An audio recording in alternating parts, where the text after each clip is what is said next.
Which documents required for admission? ନାମ ଲେଖା ପାଇଁ କ'ଣ ଆବଶ୍ୟକ ପ୍ରମାଣପତ୍ର? ତ ବର୍ତ୍ତମାନ ପ୍ରଥମ କ୍ଲାସରୁ 9th କ୍ଲାସ୍ ପର୍ଯ୍ୟନ୍ତ ଆଡ଼ମିସନ୍ ଚାଲୁଅଛି।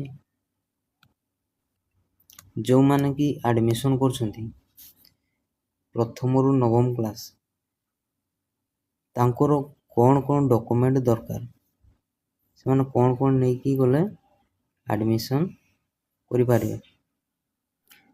ଅଭିଭାବକ ଅଭିଭାବିକା ମାନେ ଆଡ଼ମିସନ୍ କରିବାକୁ ଯାଉଛନ୍ତି,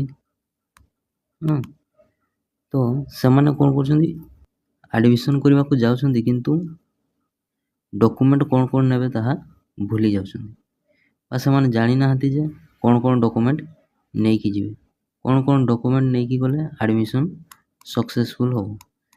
ତାହେଲେ ପ୍ରଥମେ ଦେଖନ୍ତୁ, ପିତାମାତା ଛାତ୍ରଛାତ୍ରୀଙ୍କର ଆଧାର କାର୍ଡ଼, ତାହେଲେ ପ୍ୟାରେଣ୍ଟସ୍ ଆଧାର,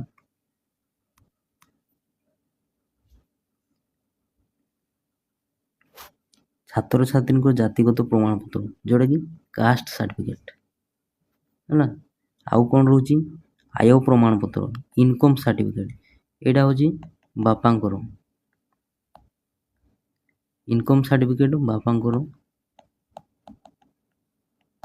ହେଲା।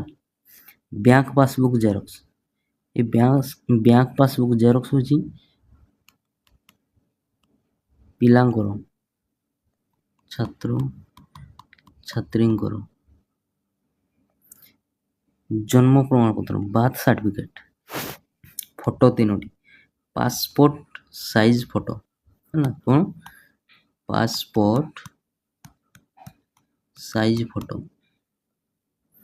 ଟିସି ଟ୍ରାନ୍ସଫର୍ ସାର୍ଟିଫିକେଟ୍, ଆଉ ତା ସହିତ ଗୋଟେ ୱିଥ୍ ପେନ୍ ନମ୍ବର, ତ ସେଇଟା ସ୍କୁଲରେ ଦିଅନ୍ତି ପେନ୍ ନମ୍ବରଟା। ଏଇସବୁ ତାଙ୍କର ଡକୁମେଣ୍ଟ, କେତୋଟି 7ଟି ଡକୁମେଣ୍ଟ ନେଇକି ଯିବେ, ତାହେଲେ ଆପଣମାନେ କୌଣସି ଅସୁବିଧାରେ ପଡ଼ିବେନି, ତାହା ଆଡ଼ମିସନ୍ କରିକି ଆରାମରେ ଆସିପାରିବେ। ତାହେଲେ এই ଭିଡ଼ିଓକୁ ବହୁ ମାତ୍ରାରେ ସେୟାର କରନ୍ତୁ।